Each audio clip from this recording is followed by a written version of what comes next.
to another show in the Community TV. Listen, I tell you, it's going to be a hot topic. This is going to be one of the best topics that we discussed in a very, very long time, okay? So, right now, introduce to my guest. Well, my name is Karen KENDRA Holmes, right. And I go by pronouns she, her, and hers. That's so confusing to me. Let's do it again. Okay, my name is Karen KENDRA Holmes. Okay. And I go by pronouns of she, her, and hers. Okay, that's three? Yeah, it's the way you might pronounce or address me. Like, okay. She did this. Okay. This is hers. Okay. Or hers is all this belongings to. Okay. Got it? I'm getting it. That's why we're here. That's why we're here, to make sure y'all guys get it, because we're getting it, all right?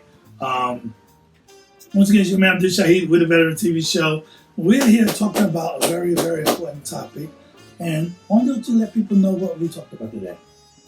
Basically, being real, true to yourself, who you really are, whether it's deep inside of you, living the life that you are meant to live, and just getting the respect that people just don't seem to understand who, in this case, who I really am. Question is to y'all guys out there, do you really know yourself, right?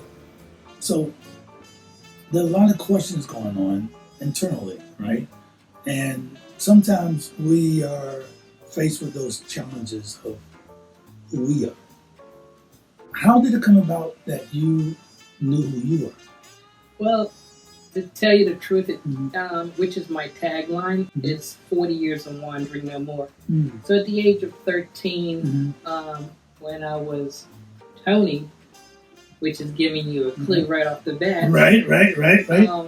Tony was a very charismatic type of person. He would literally give you the shirt off his back. But the only issue and problem was that Tony was always dressing up in women's clothes.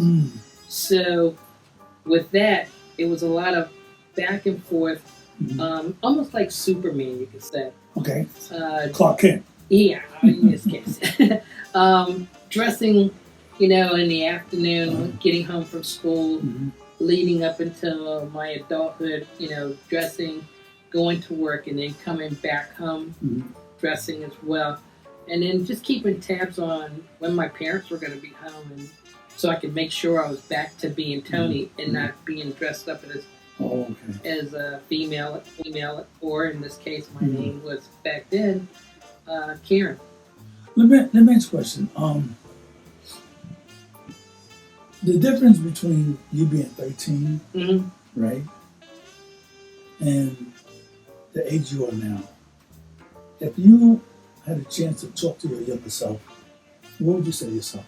Wow, that's a good question. I've never thought of it like that, but it would be, did you know something was different about yourself? And I did, but I didn't know how to channel it or work with it to be dealing with it at an early age. Being an altar boy at that time, very religious, going to a Catholic school. Wow.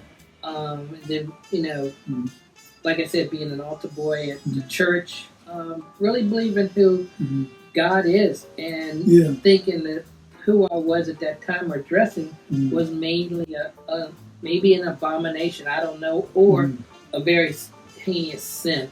Did you feel that? Because what takes place is that you have a lot of people who are not getting it, and it's because of that religion block. Right. That they're in that box, and they refuse to go out of that box because of their teachings. So at that age, at 13 years old, being an altar person, did you feel that conviction, that pressure, that sin pressure? I felt it because the only person I could deal with was myself. I couldn't talk to anybody else about it. And I didn't talk to anybody else about it. And for that, it was an internal battle between myself and what I believed in, and also loving and believing in God.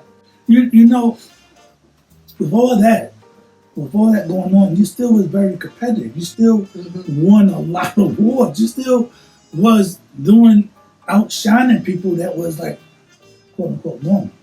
Right? Well, who's to say what normal is, right. But quote unquote. Right? So that box, right? That living in that box.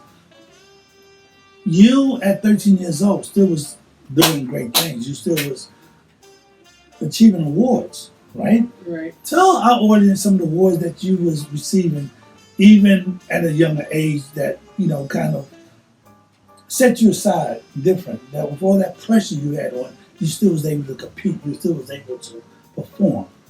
Well, some of the sports that I dealt with in school, like running track, setting records at my school, and then later going to high school and playing football. And actually, before I started playing football in high school, I was playing football in the Boys Club League, 16 and 16, around that age group. And actually, I was doing very, very well, but I was the smallest running back in the league, and not only the smallest running back, but also fast, and also as they call a split off tailback. You know, as a receiver, I was making great catches. There was one particular play that it'll always stick in my mind. They would call the play shift left, diamond right, which is the backfield, and another quarterback in the backfield with the tight end shifting over, and then they would call teddy bear fly, which that was my nickname back then, was teddy bear, and I would be taken off, and nobody would be near me for like 20 yards, and it was a touchdown. And even it was funny, one time, because it was Boys Club League and I'm still learning, that there was one particular play, the whistle had blown, but I didn't pay any attention. I'm like downfield, and here I'm 20 yards past everybody, wide open, and the coach was like, next time the whistle blows, you got to stop the play. Don't keep going. He said, run it again. And so we ran it again. This time I had double team on me. And these guys were pretty tall, but somehow I was able to leap over top of them and take the ball that was halfway into one guy's hand out and ran for a touchdown, and that was that. And then, of course, playing football in high school.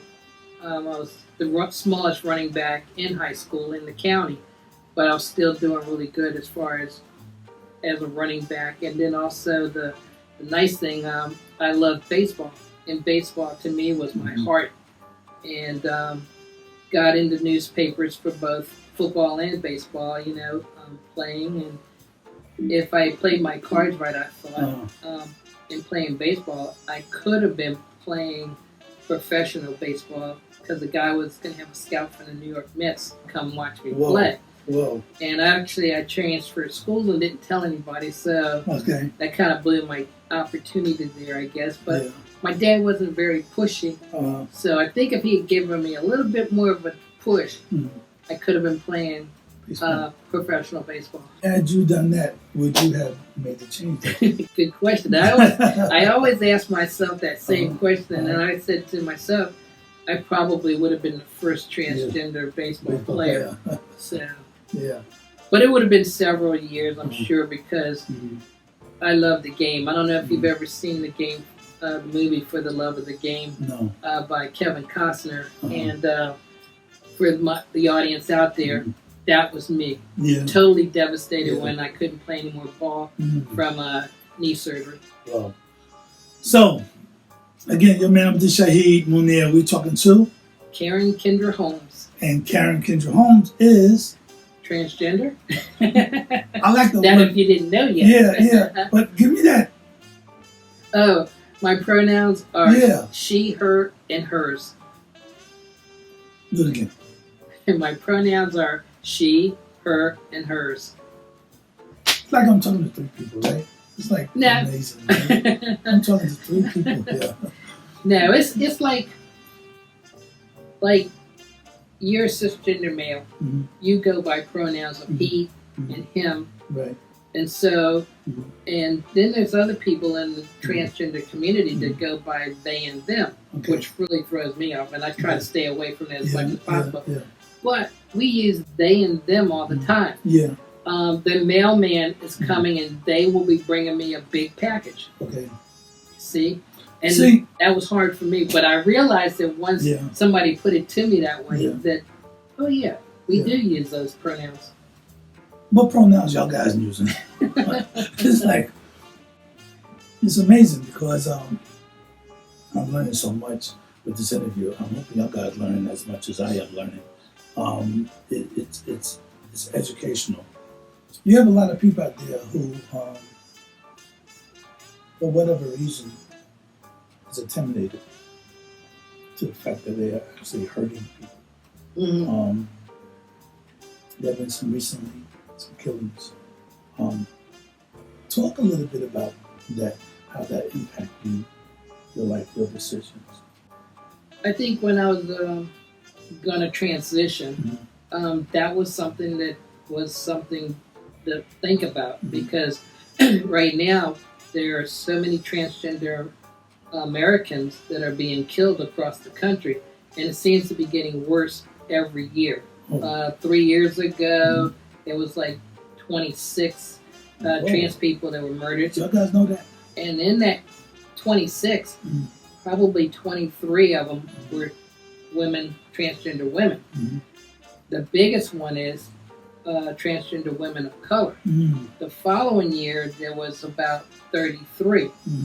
Right now, I haven't checked the stats today, but it's around 33 now.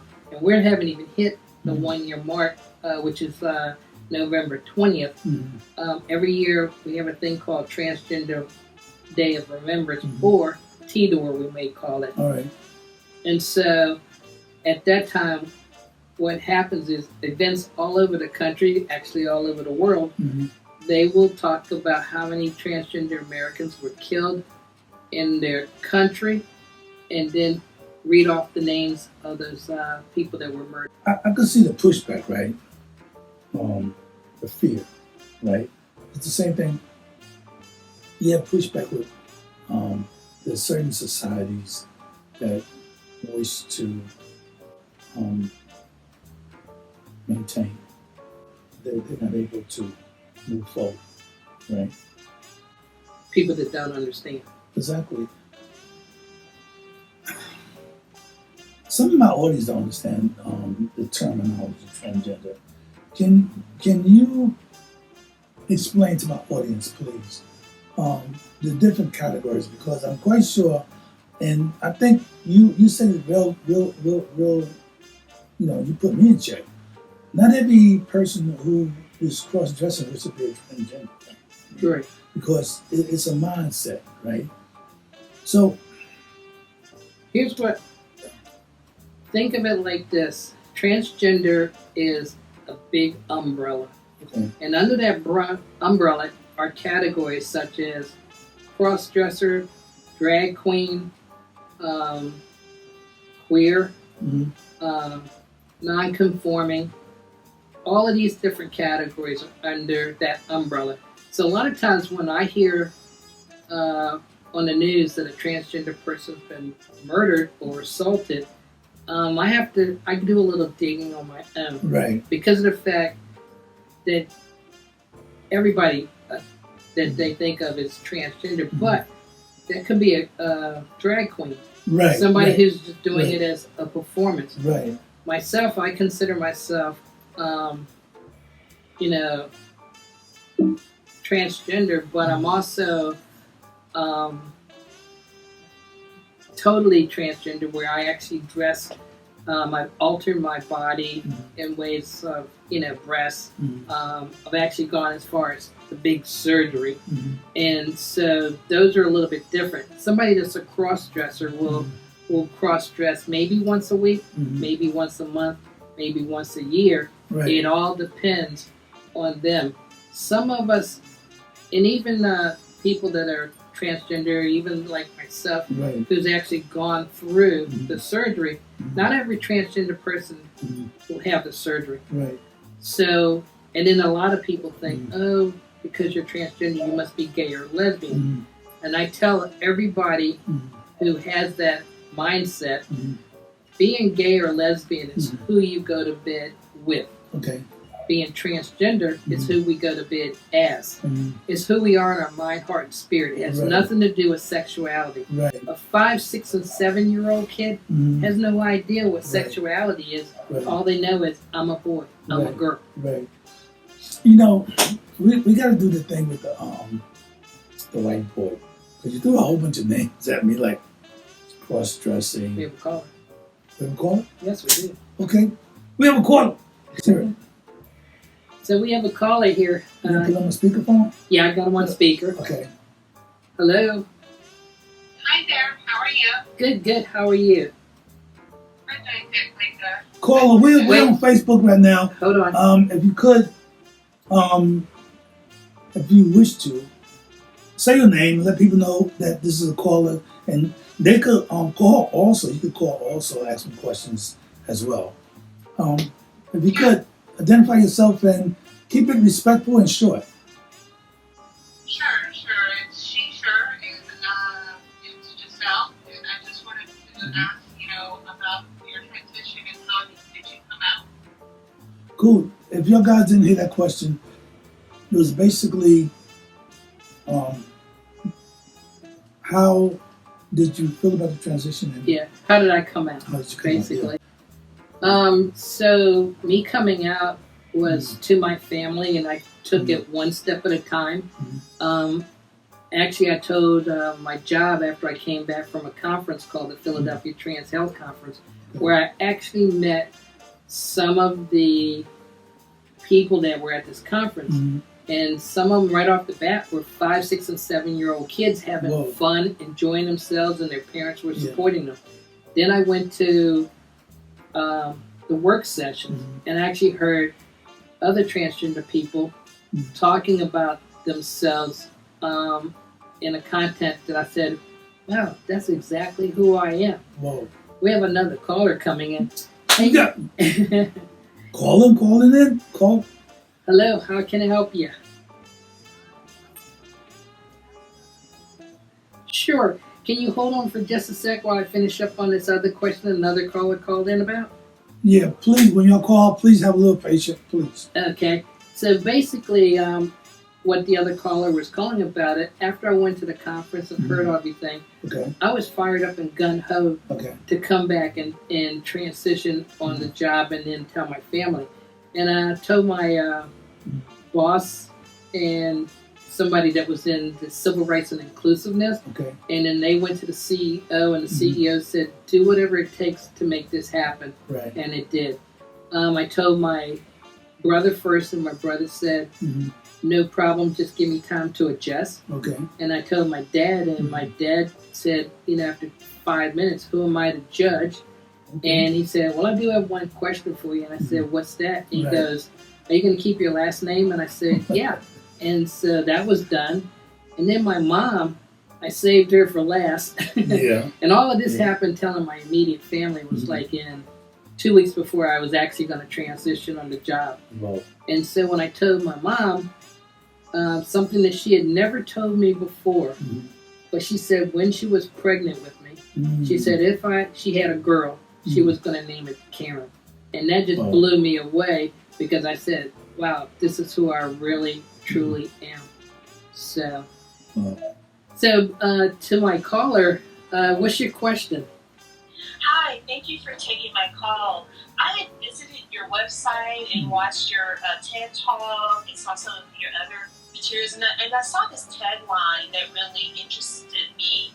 40 years and wondered no more, and that just really stood out to me. So I was wondering, what does that mean to you, and why did you choose that as your tagline?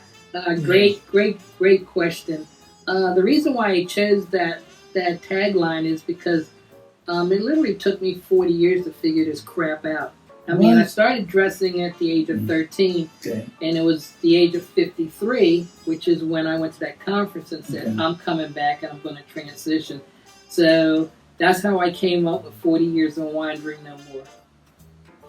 Wow. Thanks for the call. That was a good question. Thanks for calling in, caller. That was a good question. Bye-bye. All right, bye-bye. Listen, to all our viewers out there, if y'all have any questions, by all means, call. What number? You can call at 301-395-4214. Listen, again, you're throwing a bunch of information at it. Yeah, it's like I'm trying to consume it. Our viewers out there, if you have any questions, hit us up. Let us know what questions y'all guys got. The fact that the military now is doing this, right? Again, the pushback for those who, they just cannot accept change. So this is something that people have to understand. You said when a person wishes they have to do it themselves, right? You have people who are committing suicide because they're not comfortable with this.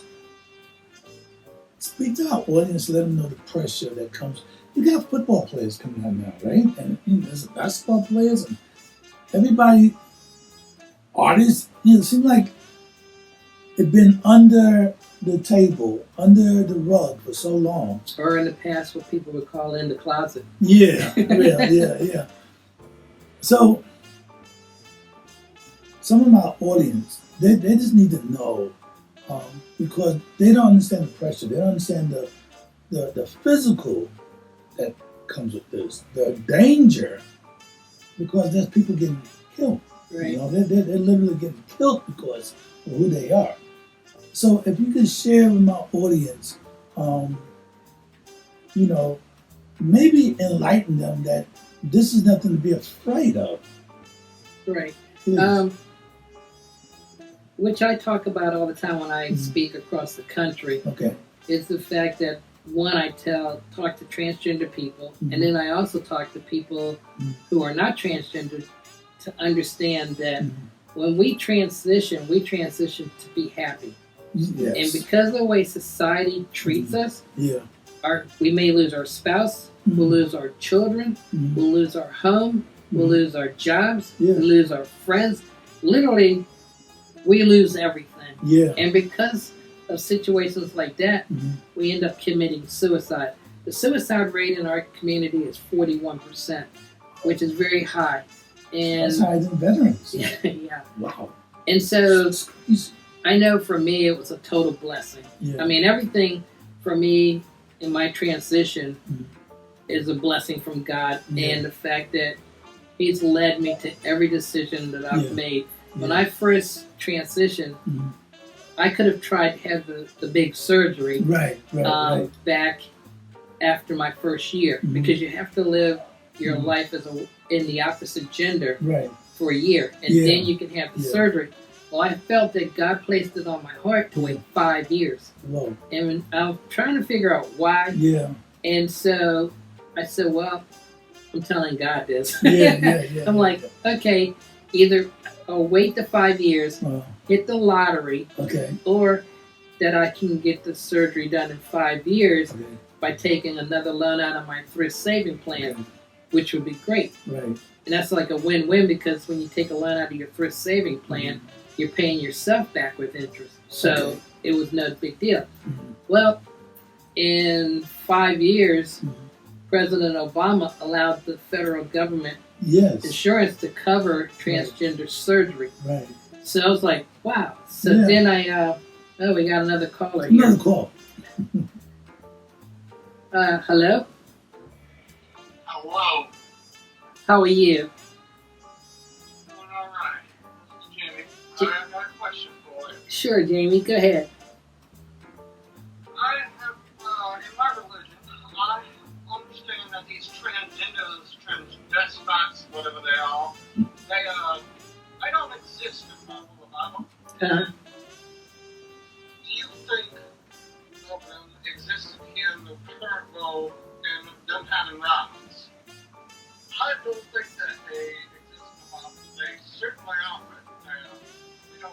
shit, but yet these people come to our church and express the expressions of being transgender. What am I supposed to do with these people? Well, one thing what you need to do is understand that in the Bible, especially in the New Testament, Jesus really is all about love. And without that, then you've got no, to me, basically, how can you call yourself a Christian? Because that's what Jesus taught on, was loving everybody. Love your neighbor as yourself. And that's what it's all about. So I understand where you're coming from, but the thing is respect. Respect is a huge word that I don't know if you can understand that or not, but I'm sure whatever you do in your own life for your own self, don't you want to be respected for it and not have somebody judge you about it? We definitely do. We own our women. We take care of our women. But if they want to become a man, I just can't agree with them. Well, sorry that you feel that way. I mean, you know, obviously, this is my life. This is their lives who want to do this. And I think, you know, your church, you should be open to accept everybody. And that's what God is all about, is accepting each other for who they are. Remember, you know, we are all born in the image of God. Who's to say that God isn't one of us, you know, isn't gay or lesbian, or has those tendencies, I mean, you know, male or female. So there you go. Well, you brought up an excellent point, because to that male and female, there's no third option in the Bible. Okay. What are we, bullfrogs? No, we're not bullfrogs. Like, remember one thing. Woman came out of man, you know? And that's something that woman is a part of. Who's to say that that wasn't part of the whole issue of being one or the other?